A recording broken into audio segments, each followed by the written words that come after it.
दोस्तों, स्वागत है आपका मेरे चैनल में। आज के इस वीडियो में हम देखेंगे रेशो एंड प्रपोर्शन का पार्ट 2। तो पहले हम देखते हैं कि पार्ट 1 में हमने क्या देखा था।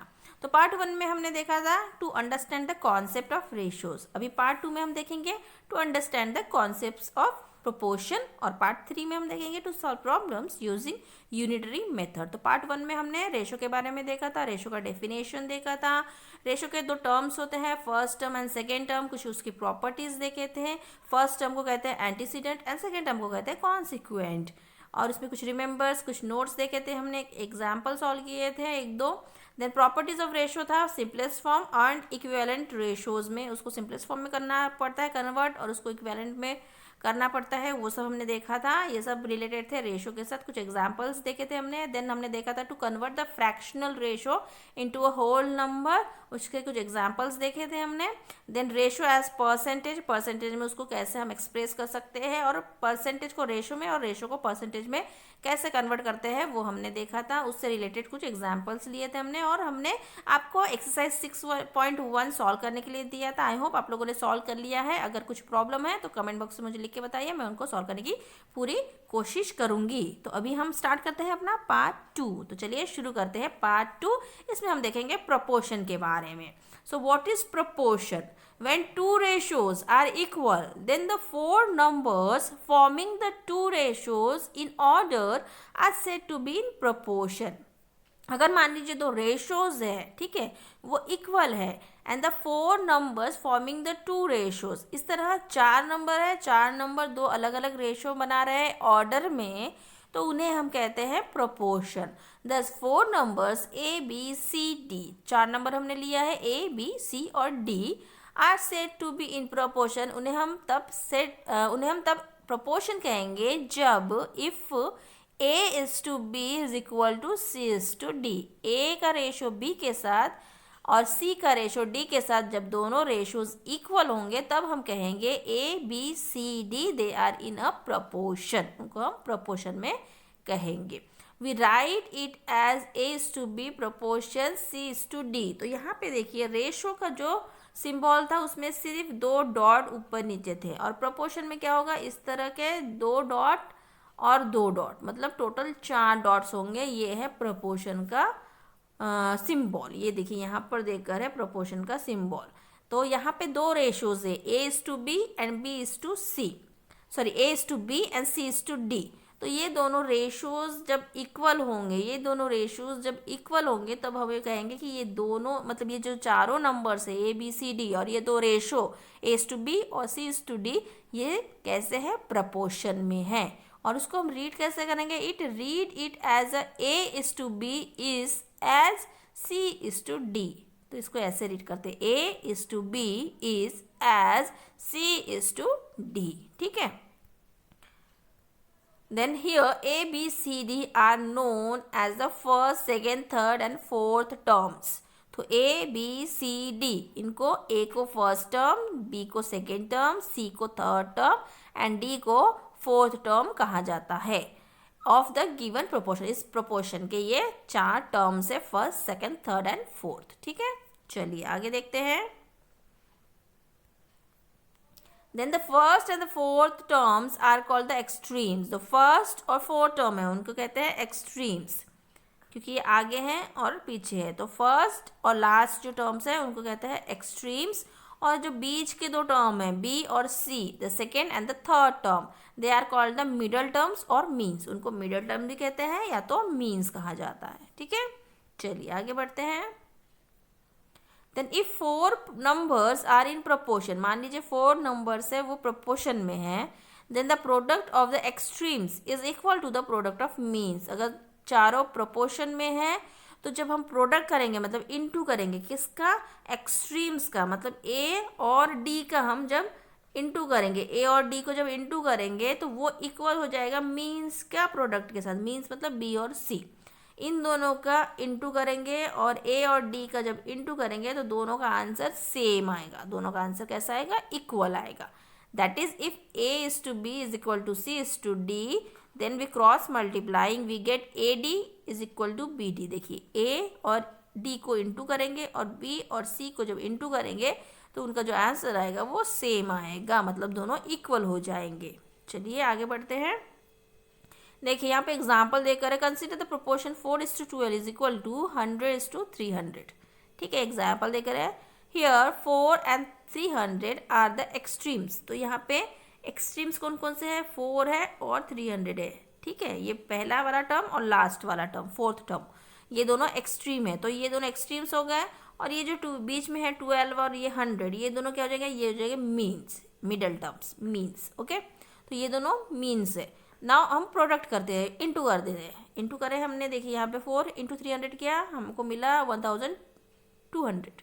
एंड हमने प्रोडक्ट ऑफ मीन्स का मल्टीप्लाई किया तो हमको अगेन 1200 मिला, मतलब दोनों का सेम है। मतलब product of extreme is equal to product of means. ये देखिए यहाँ पे product of extreme equal to product of means. जब 4 नंबर्स प्रोपोर्शन में होते हैं तो जब प्रोडक्ट ऑफ एक्सट्रीम करते हैं, हम एक्सट्रीम्स को मल्टीप्लाई करते हैं और जो मीन्स होता है उनको मल्टीप्लाई करते हैं, तो दोनों इक्वल आता है, जिसका मतलब होता है product of extremes is equal to product of means. Okay, अगर वो नहीं आ रहा है उनका प्रोडक्ट सेम, मतलब they are not in proportion, मतलब वो प्रोपोर्शन में नहीं है। चलिए आगे बढ़ते हैं। Also check whether 12:4 is equal to 300:100 is in proportion or not। चलिए ये चेक करते हैं, 12:4 इक्वल टू 300:100 ये प्रोपोर्शन में है या नहीं। Yes, they are in proportion and this is called invertendo of 4:12 equal to 100:300. If A is to B is equal to C is to D, then its invertendo is B is to A equal to D is to C. Now consider the ratio 4:7 and 100:200. Product of extremes equal to 4 into 200. Extremes का हमने product कर लिया, 800 आया है answer. And product of means that is 7 into 100 is equal to 700। Means देखिए product of extremes is not equal to product of means. Extreme का means के साथ प्रोडक्ट सेम नहीं आया है, दोनों अलग है। एक में 800 आया है, दूसरे में 700 आया है।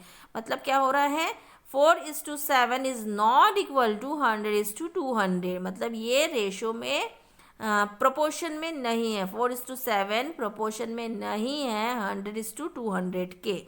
सो they are not in proportion. Okay, चलिए आगे बढ़ते हैं। If 4 numbers are not in proportion, then the product of extremes is not equal to product of means। अगर 4 नंबर प्रोपोर्शन में नहीं है तब उनका जो प्रोडक्ट ऑफ एक्सट्रीम्स है और जो प्रोडक्ट ऑफ मीन्स है दोनों भी इक्वल नहीं होगा। अगर वो प्रोपोर्शन में है तभी प्रोडक्ट ऑफ एक्सट्रीम्स और प्रोडक्ट ऑफ मीन्स सेम होगा, अदरवाइज नहीं होगा। अगर प्रोपोर्शन में नहीं है तो नहीं होगा, अगर प्रोपोर्शन में है तो उनका प्रोडक्ट्स ऑफ एक्सट्रीम और प्रोडक्ट ऑफ मीन्स इक्वल होगा। राइट, चलिए आगे बढ़ते हैं। ना कुछ नोट्स देकर है, some other proportions of A is to B is equal to C is to D alternando, that is A is to C is equal to B is to D, then componendo, that is A plus B by B is equal to C plus D by D, dividendo, that is A minus B divided by B is equal to C minus D by D, and componendo and dividendo, that is A plus B by A minus B is equal to C plus D by C minus D।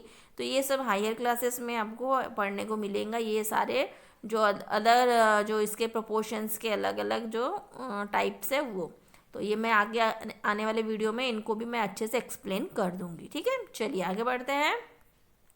ना examples देख लेते हैं। Find the missing quantity of the proportion 25:30 is equal to 60:डैश।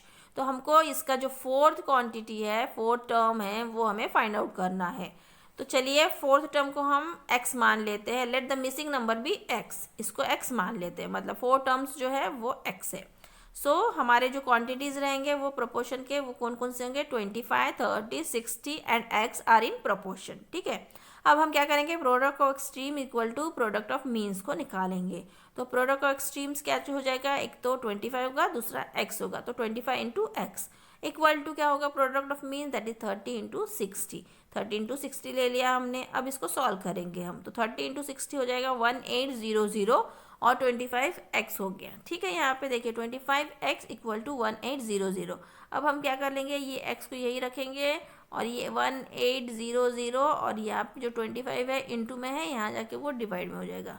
फिर इसको हम जब solve करेंगे तो हमें आंसर मिल जाएगा 72। मतलब जो हमारा फोर्थ टर्म है वो है 72। फोर्थ टर्म को हमने फाइंड आउट कर लिया, दैट इज 72। इस तरह से आप कोई भी टर्म्स इसी तरह फाइंड आउट करेंगे। उसको जो टर्म नहीं दे के रहेगा उसको x मान लेंगे और यहाँ पे डालेंगे हम जो product of extreme equal to product of means, इस तरह वैल्यू पुट करके आप x को फाइंड आउट कर लेंगे। ठीक है, चलिए आगे बढ़ते हैं।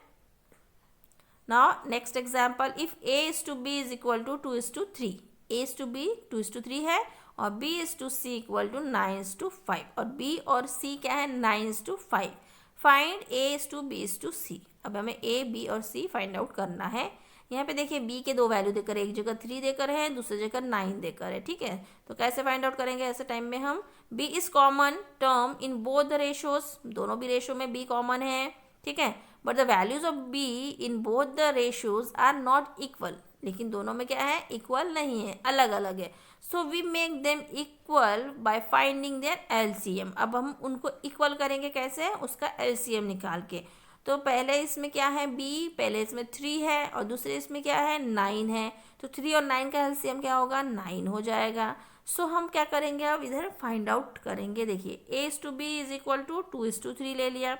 अब हमें ये 3 को हमें 9 में कन्वर्ट करना है, तो 3 को 9 में कन्वर्ट करने के लिए उसको 3 से हमें मल्टीप्लाई करना पड़ेगा। तो हमने जब b को 3 से इंटू किया तो हम a को भी 3 से इंटू कर देंगे। तो 2 into 3 equal to 6 and 3 into 3 equal to 9। तो a और b कन्वर्ट हो गया 6:9 में। ठीक है, और जो यहाँ पे टर्म है सेकेंड टर्म, यहाँ पे ऑलरेडी ये 9 है। ठीक है, तो इसको चेंज करने की ज़रूरत नहीं है। तो यहाँ पे देखिए a is to b हो गया 6:9 और b is to c है 9:5। तो a b c क्या हो जाएगा 6:9:5।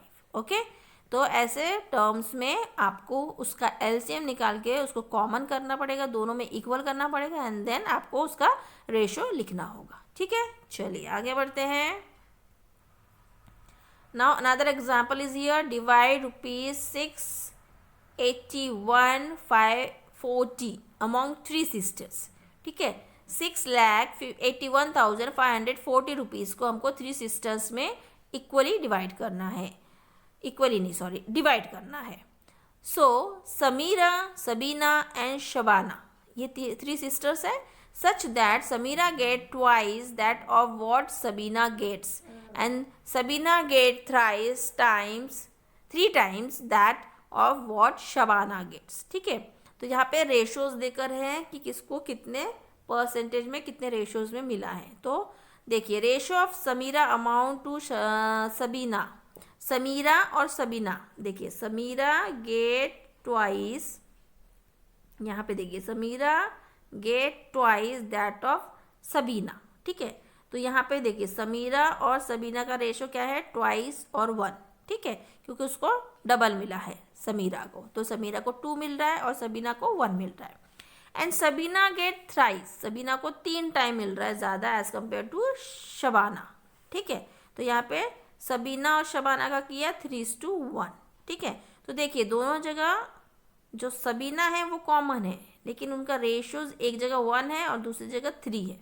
ठीक है, एक में 2:1 मिल रहा है, दूसरे में 3:1 मिल रहा है। तो उनको जो सबीना है एक जगह 3 है, एक जगह 1 है।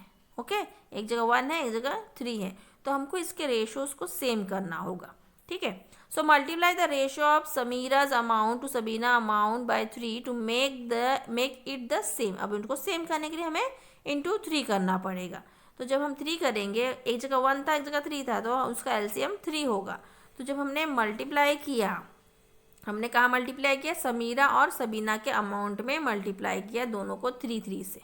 ठीक है, तो 2 को जब 3 से इंटू करेंगे तो 6 हो जाएगा एंड 1 को जब करेंगे तो वो 3 हो जाएगा। तो अभी देखिए अभी दोनों जगह क्या हो जाएगा, सबीना का 3 हो गया, यहाँ पे भी 3 हो गया और यहाँ पे भी 3 हो गया। ठीक है, दोनों जगह सबीना का 3 रेशो आ चुका है। ठीक है, अब हम क्या करेंगे, अभी तीनों का अमाउंट रेशो हम लिख लेंगे। तो amount ratio of amount of 3 sister is 6:3:1। 6 Samira, 3 Sabina and 1 Shabana. Okay, तीनों का हो गया बराबर। अब हम उनका क्या करेंगे, sum of the terms of the ratio, सबके सम करेंगे। 6 + 3 + 1 = 10। ओके, अब हम अलग अलग सिस्टर्स का जो रुपीज़ है वो फाइंड आउट करेंगे। तो अभी देखिए 6/10 का रेशियो में है, तो 6/10 total 10 and total amount, total money कितना था 681,540। तो इसको किया, तो ये हमने जब सॉल्व करेंगे तब हमको मिलेगा 408924। ओके, देन सबीना का करेंगे। सबीना का 3 था, 3/10 इंटू टोटल अमाउंट, सॉल्व करने के बाद 204462। एंड शबाना अमाउंट कितना होगा, इसको 1/10 इंटू, उसका रेशो में 1 था, 1/10 इंटू 681,540, तो 0 कट हो जाएगा, तो इसको मिलेगा 68154 इतने रुपीज़ मिलेंगे। तो इस तरह से पहले आप जो रेशो है उनको आप क्या कीजिए, अगर अलग अलग है सेम पर्सन का या सेम टर्म का, तो उसको पहले उनको सेम कीजिए एलसीएम निकाल के। जब वो सेम हो जाएगा तो सबका रेशो एक साथ निकाल के उसको आप टोटल करके, टोटल करने के बाद टोटल जो अमाउंट है उससे आप इस तरह मल्टीप्लाई करिए, तो आपको आपका आंसर जो है वो मिल जाएगा। तो इतने रुपीज़ इन तीनों सिस्टर्स में डिवाइड किया जाएगा। ठीक है, चलिए आगे बढ़ते हैं। सो यहाँ पे एक्सरसाइज 6.2 देकर है आप लोगों के लिए। क्वेश्चन को आप अच्छे से देखिए, इसका स्क्रीनशॉट ले लीजिए और इसको सॉल्व करने की कोशिश कीजिए। और कहीं पे भी कुछ भी डाउट है तो कमेंट बॉक्स में मुझे बताइए, मैं आपके डाउट को क्लियर करने की पूरी कोशिश करूँगी। तो यहाँ मेरा पार्ट 2 ख़त्म होता है। अगर आपको पसंद आया है वीडियो तो प्लीज़ एक लाइक कर दीजिए। अगर ये बहुत इंपॉर्टेंट लग रहा है आपको ये टॉपिक, आप किसी अपने फ्रेंड के साथ शेयर करना चाहते हैं तो शेयर कीजिए और मेरे चैनल को सब्सक्राइब कर लीजिए। मिलते हैं नेक्स्ट वीडियो में पार्ट 3 लेकर, यूनिटरी मेथड। तब तक बाय बाय।